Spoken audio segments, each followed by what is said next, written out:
Hi అందరికీ. Welcome to my new vlog. ఇవాళ వచ్చేసి నేను వ్లాగ్స్ స్టార్ట్ చేస్తున్నాను అండ్ అప్లోడ్ చేస్తాను. మన లేడీస్ ఇంట్లో ఉండి ప్రతి ఒక్క పని ఏ టైంలో ఏం చేస్తాము అనేవి అన్నీ చెప్తాను. మనము మార్నింగ్ నుంచి ఆఫ్టర్నూన్ వరకు చేస్తాం. మళ్ళీ ఒక 1 అవర్ రెస్ట్ తీసుకొని మళ్ళీ ఈవినింగ్ నుంచి మళ్ళీ నైట్ పడుకునే వరకు చేస్తూనే ఉంటాము. అందరు పడుకునేదాకా కూడా మనం పడుకోము. అన్ని పనులు చేసుకున్నాకనే పడుకుంటాం. అలాంటి వ్లాగ్స్ అనేవి నేను డైలీ అప్లోడ్ చేస్తూ ఉంటాను. అట్లాగే నా వ్లాగ్ వచ్చేసి వీడియోస్ ఎక్కడ కూడా స్కిప్ చేయకుండా చూడండి ప్లీజ్. అట్లాగే నా ఛానల్ని లైక్ చేయండి, షేర్ చేయండి, సబ్స్క్రైబ్ చేయండి, ఫాలో అవ్వండి ప్లీజ్. నెక్స్ట్ వచ్చేసి నేను ఇవాళ అయితే ఈవినింగ్ వ్లాగ్ పెడుతున్నాను. ఈవినింగ్ వచ్చేసి నేను ముందుగా బట్టలు తీస్తాను. మనం మార్నింగ్ ఉతికిన బట్టలు ఉంటాయి కదా, అవి తీసి అవన్నీ మడత చేసి మళ్ళీ ఎక్కడిదక్కడ పెట్టేస్తాను సెల్ఫ్లో. నెక్స్ట్ వచ్చేసి గిన్నెలు క్లీన్ చేయడం, ఇల్లు క్లీన్ చేయడము, ఇవన్నీ చేస్తాను. నెక్స్ట్ వచ్చేసి మా పిల్లలు వచ్చేసి కాలేజ్కి వెళ్తారు. వాళ్ళు వచ్చేసరికి స్నాక్స్ చేయడం, నెక్స్ట్ డిన్నర్కి ప్రిపేర్ చేసుకోవడం. నైట్ డిన్నర్ ప్రిపేర్ చేసుకుంటాం కదా, మేమైతే డైలీ టిఫిన్స్ ఏం చేయము. 3 టైమ్స్ రైసే తింటాం. అప్పుడప్పుడు మేము టిఫిన్స్. ఇవాళ అయితే నేను అటుకులు పోపు చేసిన. మా పిల్లలకి ఆకలేస్తుందని చెప్తే కాలేజ్ నుంచి రాగానే అటుకులు అయితే పోపు వేసిన. నెక్స్ట్ డిన్నర్కి వచ్చేసి అన్నం వండిన. నెక్స్ట్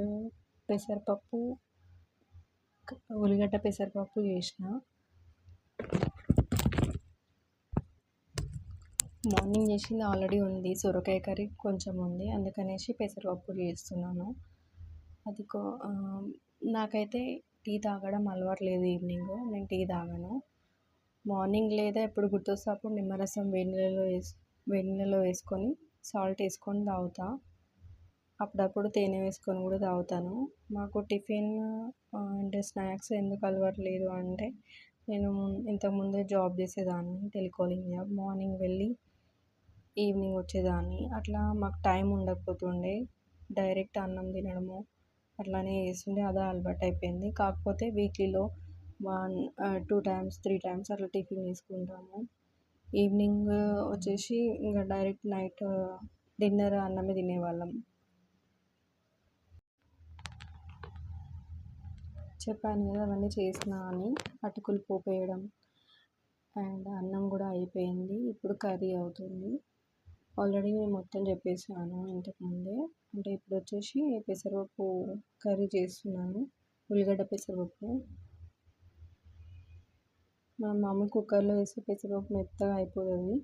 కాకపోతే 3 విజిల్స్ అలా వచ్చే వరకు ఉంచితే మంచిగా ఉంటుంది. ఒక్కోసారి విజిల్ రాలేదనుకోండి, అది మెత్తగా అయిపోతుంది. అందుకని ఇట్లా ఉల్లిగడ్డ పెసరపప్పు వేస్తాను. టేస్టీగా కూడా ఉంటుంది ఆనియన్ వల్ల.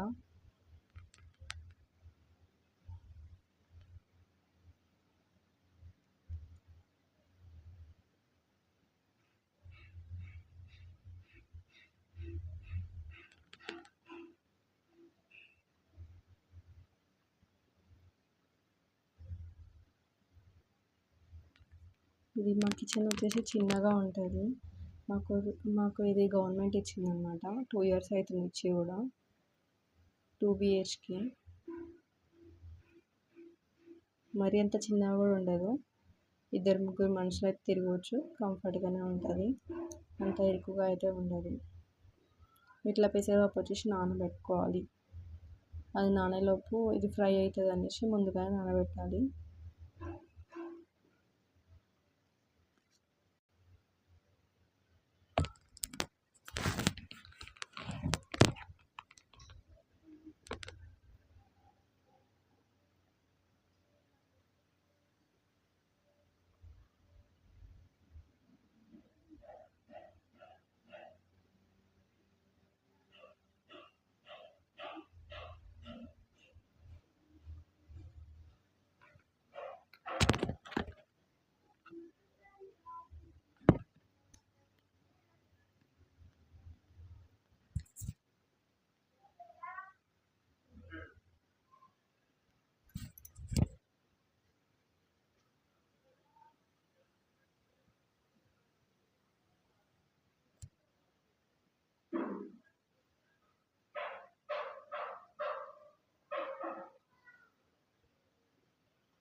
కొత్తిమీర అనేది లాస్ట్కి వేస్తే టేస్టీగా ఉంటుంది. నేనైతే మధ్యలో సగం వేసిన, ఇంకా సగం అట్లనే పెట్టి లాస్ట్ ఎండింగ్లో వేయాలి. అప్పుడు టేస్ట్ ఉంటుంది. తింటుంటే అలా పంటి కింద తాకుతుంటే టేస్టీగా ఉంటుంది కొత్తిమీరతో వేస్తే.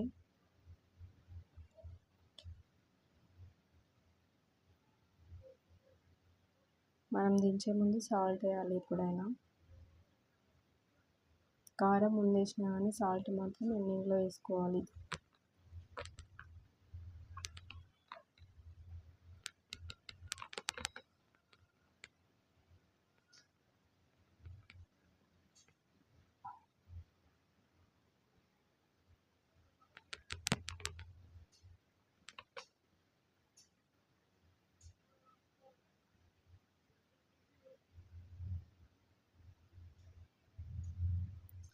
డైలీ ఇట్లా వ్లాగ్స్ పెడుతుంటాను.